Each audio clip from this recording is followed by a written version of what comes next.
श्रीशैलेशदयादिप्रणतोऽस्मि नित्यं श्रीमत्सुकार्यपदपङ्कजलब्धदीक्षं गोपालदेशिकपदाम्बुजदत्तशिक्षं श्रीभूतपट्टणयतीन्द्रमठाधिपाप्त ज्येष्ठाश्रमं सठरिपुं यतिराजमीळे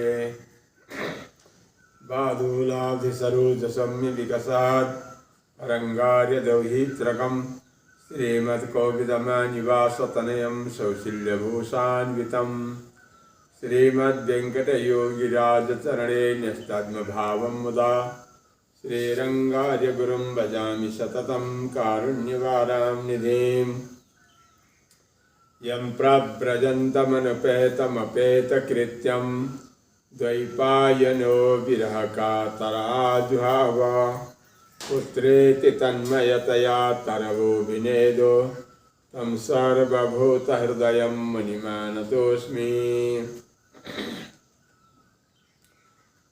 नारायणं नमस्कृत्य नरं चैव नरोत्तमं देवीं सरस्वतीं व्यासं ततो जयमुदीरयेत्। तस्मै रामानुजार्याय नमः परमयोगिने या श्रुतिस्मृतिसूत्राणाम् अन्तर्ज्वरमसि समत्त। अकारण करुणा वरुणालय श्रीहपति श्रीमन्नारायण भगवान सहस्रशालिग्राम भगवान कली कलमस विनाशक आलवार आचार्य चरण कमल संपूर्ण सज्जन भक्त वृंदा। श्रीमद्भागवत हामीले यस पाचेखानी सिक्किम राज्यको पूर्व जिल्लाको पाचेखानी ग्राममा जहाँ पहिला पनि 108 श्रीमद्भागवत पाठ पारायण भएको थियो, विशाल कलशको यात्रा भएको थियो, जहाँ चतुष्कुण्डीय हवन, जहाँ सहस्र शालिग्रामको सहस्र धेनु दूधद्वारा अभिषेक भएको स्थान थियो। यही सहस्र शालिग्राम भगवान का सामनेमा समक्षमा हामीले यो पटक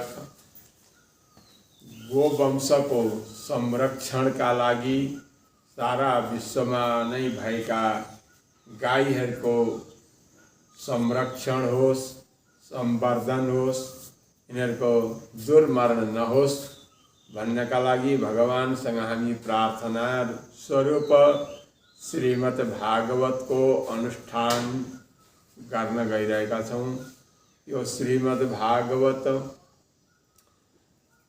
तुलसी, गाई, गायत्री जप, विष्णु सहस्रनामको पाठ यी सबै पूजनीय अनुष्ठानीय बताइएको हुनाले गाईको पूजन गर्नु, भागवतको पाठ पारायण गर्नु अनि गाईको संरक्षणका लागि पनि यहाँ कोही जप गर्ने पनि हुनुहुन्छ, कोही विष्णु सहस्रनाम आदिको पाठ गर्नलाई पनि उपस्थित हुँदै हुनुहुन्छ एकछिन पछाडि। र श्रीमद्भागवतको हामीले हिजोबाट पाठ आरम्भ गरेका छौँ। श्रेयांसी कर्माणि बहुनी विघ्नानि भनिया छ। शुभ कार्य गर्दा विघ्न त कतिपय पर्दछन् र पनि विघ्नमा नआत्तिएर जसरी पनि हामीले भगवानको इच्छालाई, भगवानको सङ्कल्पलाई हामीले सम्झेर भर परेर, भगवानका सङ्कल्पका भर परेर श्रीमद्भागवतको अनुष्ठान गर्दै आएका छौँ।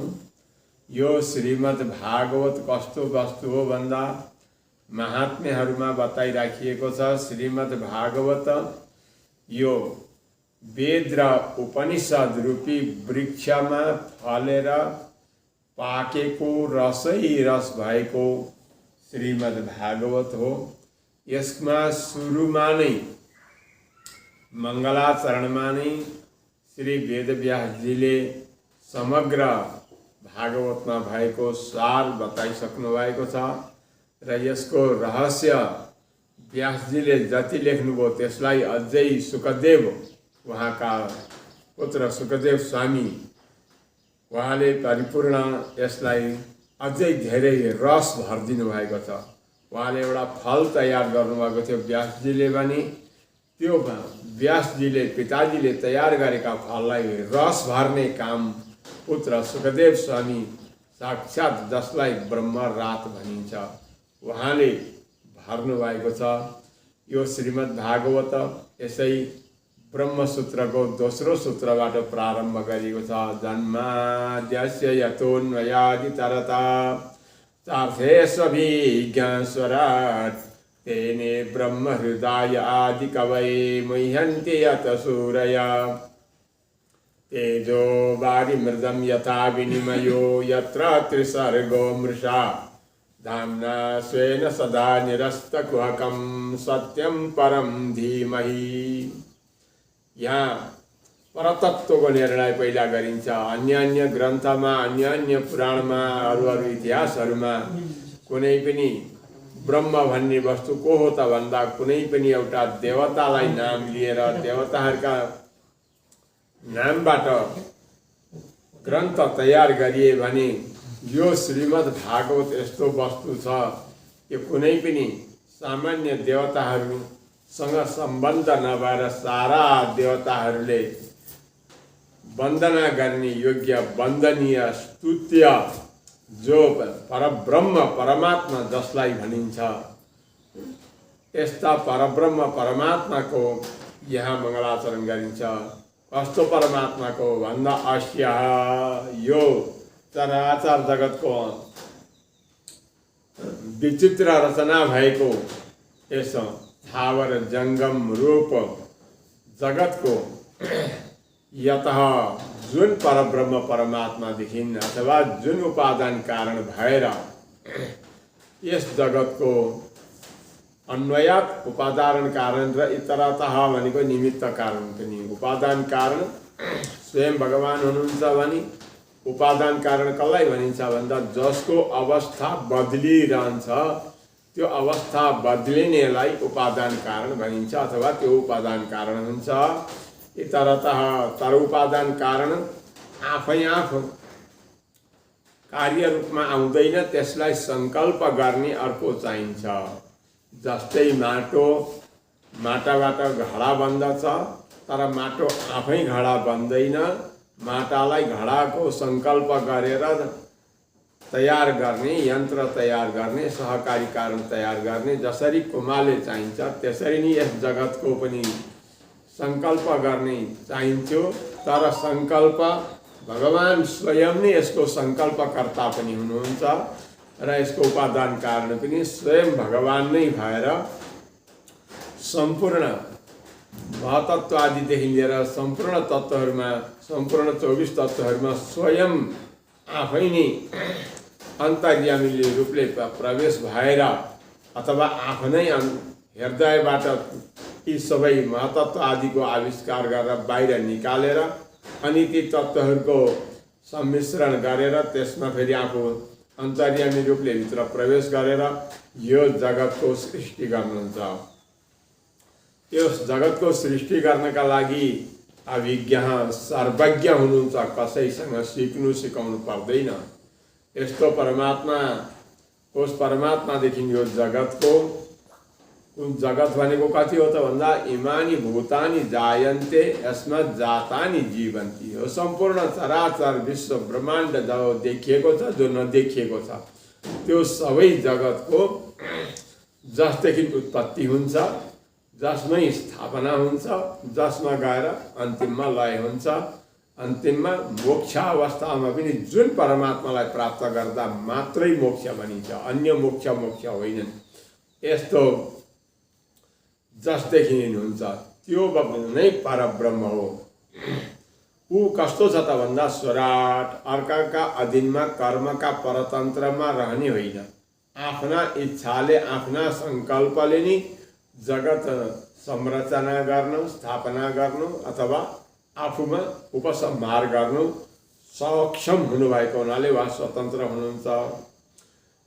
र उस परमात्माले नि पहिला अद्वारक सृष्टि पञ्चमहाभूत आदिको सृष्टि गरेर अनि पछि ब्रह्मादि सृष्टि गर्नुहुन्छ र ब्रह्मादि सृष्टि गरेपछि ब्रह्माजीलाई सृष्टि गर्ने आज्ञा गर्नुहुन्छ र सङ्कल्प मात्रले यस्ता जुन परब्रह्म परमात्माका विषयमा जान्नका लागि धेरै कठिन छ, तर जसले जानेका हुन्छन्, जो सूर्यहरू हुन्छन्, सूर्य भनेका देवताहरू मात्रै नभएर भगवानका साथमा रहने नित्य र मुक्तहरू जो हुनुहुन्छ, भगवानको स्वरूप र सौन्दर्यलाई देखेपछि सबै बिर्सिन्छन्, संसार बिर्सिन्छ, आफ्ना जन्म मरण आदि बिर्सिन्छ।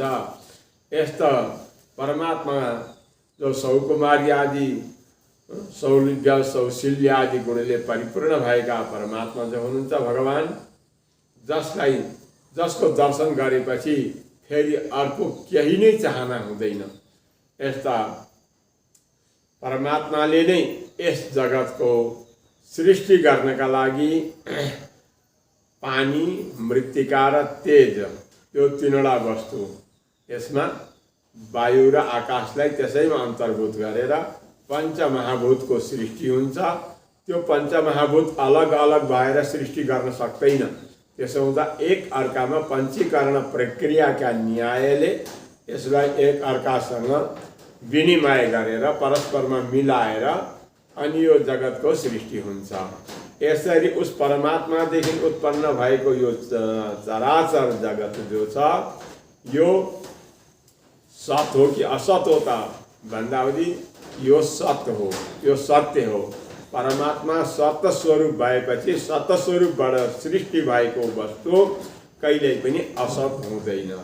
अथवा उस परमात्माले यसलाई स्थिति माने स्थापना गर्नका लागि र यहाँ रहेका जीवात्मालाई मोक्ष प्रदान गर्नका लागि आफ्नो स्वरूप रूप गुण विभूति आदिको प्रदान गर्न जब अवतार लिइबक्सिन्छ, त्यो अवतार परमात्माको काल्पनिक हो कि सत्य हो भन्दा, अथवा पञ्चमहाभूतको हो कि शुद्ध स्वरूप हो भन्दा उस शुद्ध स्वरूप हो, पञ्चमहाभूतको स्वरूप होइन उस परमात्माको। भगवानले अवतार लिँदा पञ्चमहाभूतको शरीर लिइरहनु पर्दैन।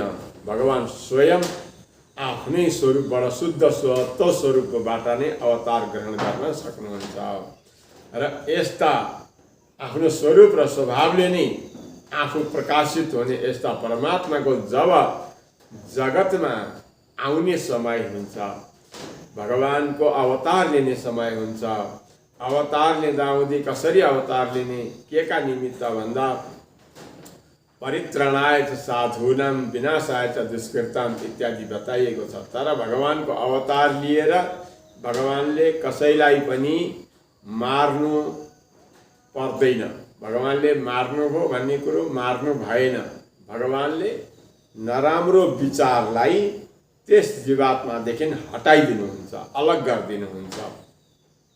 अनि परमात्माको जब अवतार हुने समय हुन्छ नि, यी दुष्ट भनेका अज्ञान रूपी अन्धकार भरिएका वस्तुहरू आफै आफू नासुन्छन्।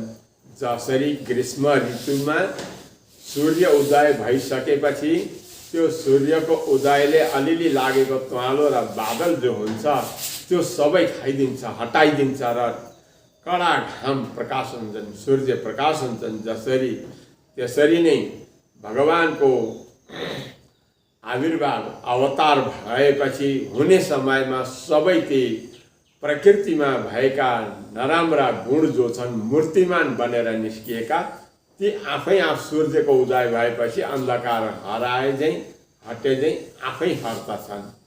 त्यस्तै भगवानका विभव अवतार विभिन्न प्रकारले हुन्छन्। कोही पूर्ण अवतार हुन्छन्, कोही अंश अवतार हुन्छन्। तर पूर्ण अवतार भए पनि अंश अवतार भए पनि अंशावतार हाम्रा आचार्यहरूका रूपमा अवतार हुनुहुन्छ भगवान। आचार्यहरूको श्री विग्रह पनि भगवानकै विभव अवतार हो भन्दा हामीलाई अत्युक्ति हुँदैन। र भगवानको यस्तो अवतार आचार्यहरूको जब अवतार हुन्छ नि भगवानको आचार्यहरूका रूपमा, त्यतिखेर पनि असुरहरूका साथमा युद्ध हुन्छ। कस्ता असुरसँग भन्दा हामी जस्ता दुर्गुण दुर्व्यसन दुर्वासनामा मुछिएर संसारकै विषयलाई मिठो मानेर भगवानदेखि विमुख भएका यस्ता व्यक्तिलाई पनि भगवानपट्टि फर्काउनका लागि उपदेश रूपी शास्त्र लिएर भगवान आचार्यहरूका रूपमा आउनुहुन्छ। अनि हाम्रा अज्ञान रूपी अन्धकारले, अभिमानले, प्रमादले, मात्सर्य भावले हामी आचार्यहरूसँग, ज्ञानी पुरुषहरूसँग कुतर्क गर्दछौँ। यो हाम्रो एक प्रकारको युद्ध हो। तर भगवानका सामनेमा असुरहरू टिक्दैनन्। सूर्य उदय भएपछि अन्धकार रहँदैन, जसरी त्यसरी नै आचार्यहरूका साथमा कुतर्क गरेर हाम्रा कुतर्कले केही पनि गर्न सक्दैन, कुतर्क सिद्ध हुँदैनन्। परास्त भएर आचार्यहरूका उपदेशले अनि हृदय रूपी गुफामा आचार्यहरूको उपदेश रूपी प्रकाश जब झल्किन थाल्दछ तब प्रकृतिबाट उत्पन्न हुने भएका यी संसारका विषय भोग्ने बुद्धि, संसारी विषय भोग्यपना बुद्धि आफै आफ नाश हुन्छन्। यस्ता भगवान को हुनुहुन्छ? सत्यम। सत्यम भनेको स भनेको जीवात्मा, त भनेको प्रकृति, यम भनेको जीवात्मा र प्रकृतिलाई नियन्त्रण गर्ने, आफ्ना वशमा गर्ने जो परमात्मा हुनुहुन्छ। यस्ता परमात्मालाई हो परम। परम भन्नाले यहाँ कसलाई बुझाइन्छ त भन्दा परम भन्ने नारायणम। नारायण भन्दा अर्को शब्दले परम भन्न सकिँदैन। परमको अर्थलाई नारायणलाई छोडेर अर्को लिन सकिँदैन। नारायण शब्दमा जुन भाव छ त्यो अर्कामा हुन सक्दैन। त्यसकारण यस्ता सत्यस्वरूप चित अचित विशिष्ट भएका जो भगवान श्रीमन नारायण हुनुहुन्छ, उहाँ नै हाम्रा ध्येय स्वरूप हुनुहुन्छ। एउटा वादीका लागि, एउटा सम्प्रदायका लागि मात्र होइन।